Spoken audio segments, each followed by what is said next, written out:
ભગવાનનો કીર્તનનો છેલ્લો દિવસ છે આજે. ભાવથી ભગવાનના દામોદર સ્તોત્રનો પાઠ કરીએ.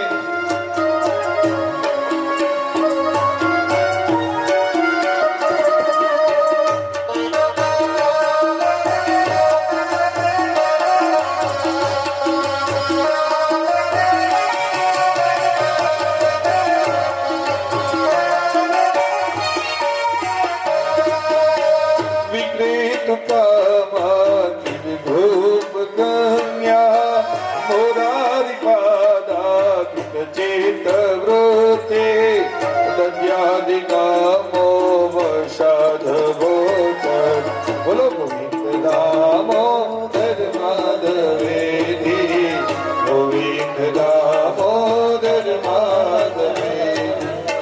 જય હો.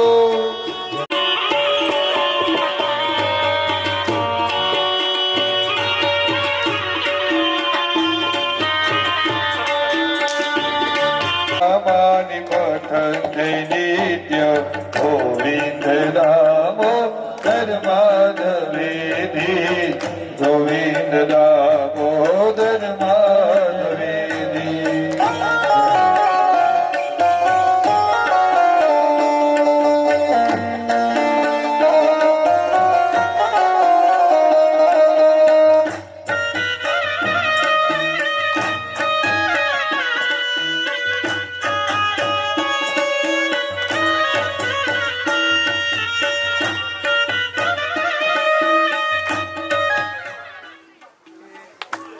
વદતી મધ્યા તેની ચિતન્મયતા વ્રજતી, ગોવિંદ દામોદર માધવેથી, ગોવિંદ દામોદર માધવેથી.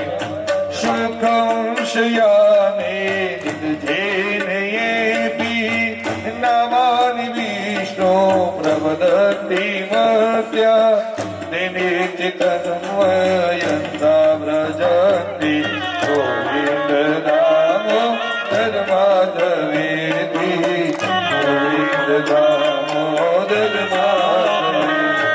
જય હાટકેશ.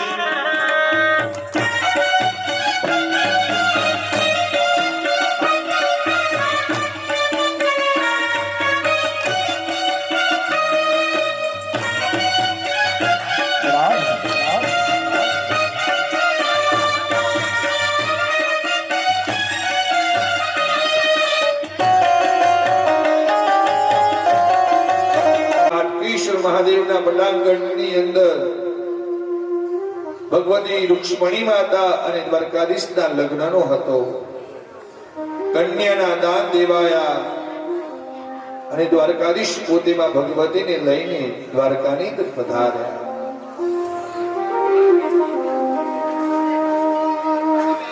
ભગવાને બીજી અષ્ટપટરાણીઓને પણ અપનાવી હતી.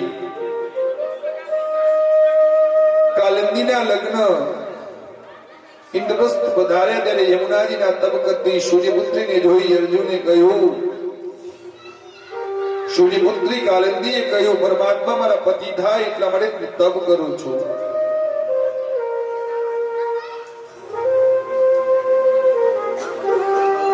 અર્જુન કહે કે તપ તમે સમાપ્ત કરો, ભગવાન સામે જ ઉભા છે. કાલિંદીએ ભગવાનનું શરણું સ્વીકાર્યું. પછી અવંતીના રાજા વિંદાનુવિંદના દેખતા સ્વયંવરમાંથી મિત્ર વિંદાનું અપહરણ કર્યું. પાંચમા પટરાણી બન્યા. અયોધ્યાના રાજા નંદજીને એવી પ્રતિજ્ઞા કરેલી કે 7 આખલાના જે નાગ વિંધી દે એટલે કે નાથી દે એટલે મારી પુત્રી સાથે લગ્ન કરે.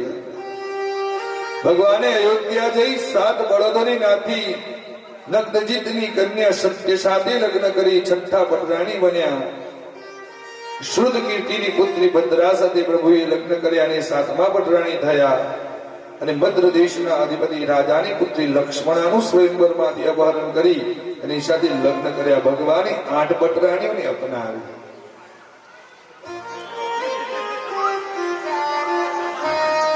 હાટકેશ્વર મહાદેવના જે અવિરત ભગવાનની સેવા કરે છે, જે જે વ્યક્તિ અંદર જાય ભાવ અને શ્રદ્ધા અને વિશ્વાસથી એની પૂજા કરાવે છે, અને એવા અમારા ભૂદેવસિંહ ગુરુજી વધાર્યા છે. ત્રિશૂળ અને સુદર્શન ટકરાશે તો વિશ્વનો નાશ થઈ જશે, પણ ભોળાનાથ તો બહુ ભોળા છે.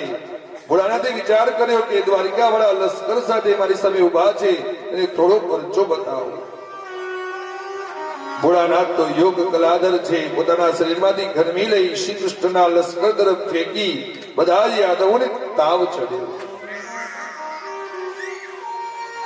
તાવની ગરમીથી ત્રસ્ત થઈ યાદવ સૈનિકો દુખી થઈ ગયા. એ જોઈને ભગવાને હસીને પોતાના સ્વરૂપમાંથી શીતળતા લીધી અને બાણાસુરના સૈન્ય પર ફેંકી દીધી. બાણાસુર સહિત બધા સૈન્યને ટાઢિયો તાવ ચડી ગયો. બધા ધ્રુજવા લાગ્યા.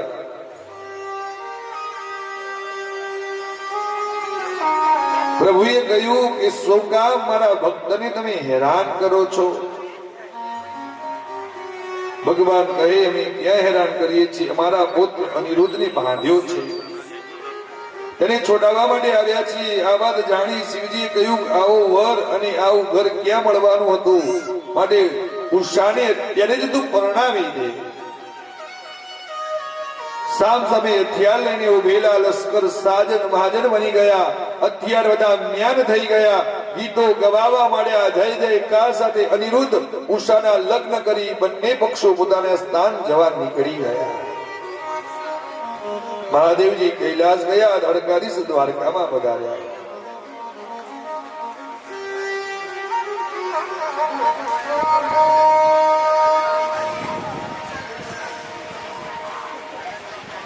એક દિવસ યુધિષ્ઠિર સંદેશો મોકલ્યો કે હે ભગવાન, અમે ઇન્દ્રપ્રસ્થમાં રાજસૂય યજ્ઞ કરીએ છીએ, માટે આપ પધારો.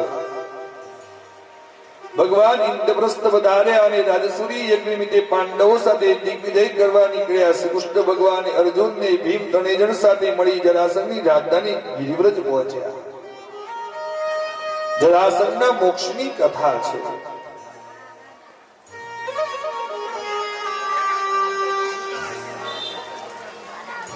જરાસંઘનો એવો નિયમ હતો કે કોઈ પણ બ્રાહ્મણ સવારના પ્રથમ પહોરમાં આવે તો તેની ઈચ્છા પૂરી કરવી, જે માંગે તે આપવું. દ્વારકાધીશ અર્જુનને ભીમ બ્રાહ્મણના વેશ જરાસંઘના મહેલમાં પ્રવેશ્યા છે. બ્રાહ્મણો આવ્યા, જાણી આદર કર્યો. કહ્યું કે હે ભૂદેવો, સંકોચ વગર બોલો, આપની શું ઈચ્છા છે? સવારમાં આવનાર કોઈ પણ બ્રાહ્મણની ઈચ્છા હું પૂરી કરું છું, માટે જે જોઈએ માંગી લો. ભગવાન બોલ્યા કે જે માંગીએ તું આપીશ? હા, ચોક્કસ મળશે, માં શંકા નથી. તો અમે એવા બ્રાહ્મણ છીએ કે અન્ન માંગવા નથી આવ્યા, ધન માંગવા નથી આવ્યા, પણ તારી સાથે યુદ્ધ માંગવા આવ્યા છીએ. ભગવાને શું માંગ્યું? તો યુદ્ધ માંગ્યું. નથી દાનમાં ધન માંગ્યું, નથી ખોરાક માંગ્યો, નથી અન્ન માંગ્યું.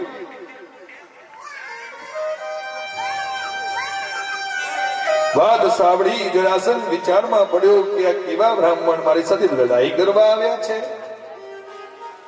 ધારીને જોવા લાગ્યો. પછી દ્વારકાધીશની સામે જોઈ બોલ્યો, તમે ક્યાંક જોયા હોય ને એવું ભગવાન લાગે છે.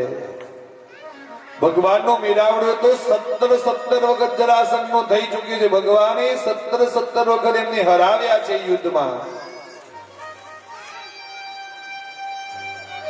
ભગવાન મનમાં જ બોલવા લાગ્યા, જોયા જ હોય ને.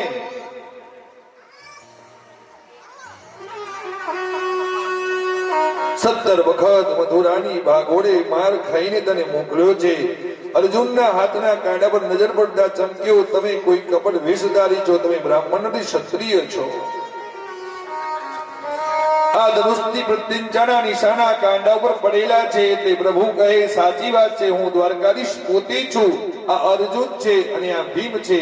અત્યારે તમે મારા હાથમાં છો. તમારી પાસે હથિયાર નથી. હું ધારું તો પાકેલા પપૈયાની જેમ તમને કાપી નાખું છું.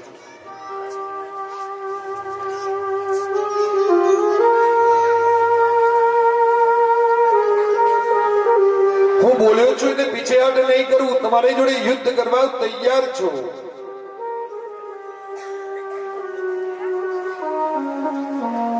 જરાસંઘ ભગવાનને જેમ તેમ બોલવા લાગ્યો કે તારે ગાયો ચરાવવાનું કામ છે, તારે યુદ્ધ કરવાનું કામ નથી. તું ઠગ વિદ્યામાં હોશિયાર, તારી સાથે યુદ્ધ કરવાથી મારું ગૌરવ ઘટે. તું તો યુદ્ધ ક્ષેત્ર છોડી ગમે ત્યારે નાસી જાય, માટે તારા ભરોસો થાય નહીં. ભગવાનને પકડવા હોય ને તો એમને ભગવાન હાથમાં આવતા નથી. ભગવાન જ્યારે સામે હોય છે ને ત્યારે આપણને ભગવાન દેખાતા નથી, અને ભગવાનનું રૂપ સામે હોતું નથી ને ત્યારે આપણે પ્રભુ પ્રભુ પ્રભુ કરીએ છીએ.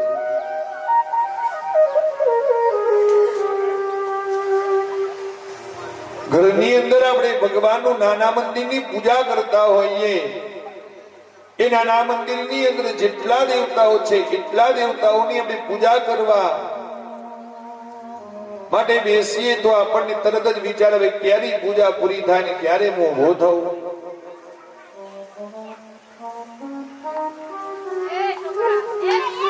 અમુકના ઘરની અંદર તો અમે જઈએ ને પૂજા કરવા, તો અમે મંદિર જોઈએ ને તો આપણને એવું મન થાય કે કોની પૂજા કરવી અને કોને યાદ કરવા. એટલા બધા ફોટા ભરેલા હોય મંદિરમાં. કોઈએ ભેટ આપી તો ફોટો સીધો મંદિરમાં એની પૂજા કરવા લાગ્યા. મંદિરનું આખું ભરચક થઈ જાય. છેવટે એ મંદિરનું બારણું બંધ કરવાનું હોય ત્યાં ટેકી ફોટા મૂક્યા હોય. એટલા બધા ફોટાથી મંદિર ભરી કાઢ્યું હોય. પણ વ્યાસપીઠની મારી કરબદ્ધ પ્રાર્થના છે, તમે જેટલા ભગવાનની રોજ પ્રતિદિન પૂજા કરી શકો એટલા જ ભગવાન તમારા મંદિરમાં હોવા જોઈએ. સનાતન હિન્દુ વૈદિક પરંપરા આપણા 5 દેવતાઓની પૂજા કરવાનું કહે છે. પંચ દેવતાઓની પૂજા તમારા ઘરની અંદર તમારા મંદિરમાં હોવી જોઈએ. પહેલા નંબરમાં આપણા જીવનના વિઘ્ન હરે છે એવા ગણેશ ભગવાન, અને એના સાથે એમની 2 પત્ની રિદ્ધિ અને સિદ્ધિની 2 સોપારી પણ મૂકવી. એકલા ગણેશની પૂજા ન થાય. બીજા નંબરમાં તમારી કુળની રક્ષા કરવા વાળી દેવી, તમારી કુળદેવીની મૂર્તિ અથવા પ્રતિમા એટલે કે ફોટો હોવો જોઈએ. બીજા નંબરની અંદર જે આપણા જીવનને પોષણ કરે છે, જે આપણા જીવનને ચલાવવાનું કામ કરે છે, જે આખી સૃષ્ટિને ઓપરેટરનું કામ કરે છે, એવા લક્ષ્મી અને નારાયણનું કોઈ પણ સ્વરૂપ હોવું જોઈએ. પછી લક્ષ્મી નારાયણનું સ્વરૂપ હોય, શાલિગ્રામનું સ્વરૂપ હોય, બાલ ગોપાલનું સ્વરૂપ હોય, કોઈ ભગવાનના વિષ્ણુ અવતાર એટલે કે રામ ભગવાનનું સ્વરૂપ હોય. અને પછી સૂર્યનારાયણ જે આપણા જીવનમાં આત્મવિશ્વાસ વધારવાનું કામ કરે છે, આપણા જીવનમાં તેજ વધારવાનું કામ કરે છે, અને આ જગતને સાચું ખોટુંની પરિભાષા સમજાવતા ભગવાન મહાદેવ. આ 5 દેવતાઓની પૂજા આપણા ઘરમાં હોવી જોઈએ. આ તો કોઈ પણ જગ્યાએ જાત્રા ગયા તો મૂર્તિઓ લાવી મંદિરમાં બેસાડી, પણ એ મૂર્તિઓ કદી સ્નાન આદિ ક્રિયા ન થતી હોય, એ મૂર્તિઓની કદી પૂજા ન થતી હોય, તો પછી શું કામ? એટલે ભગવાનની પૂજા જ્યારે સામે હોય ભગવાન, એટલે આપણને કિંમત થતી નથી.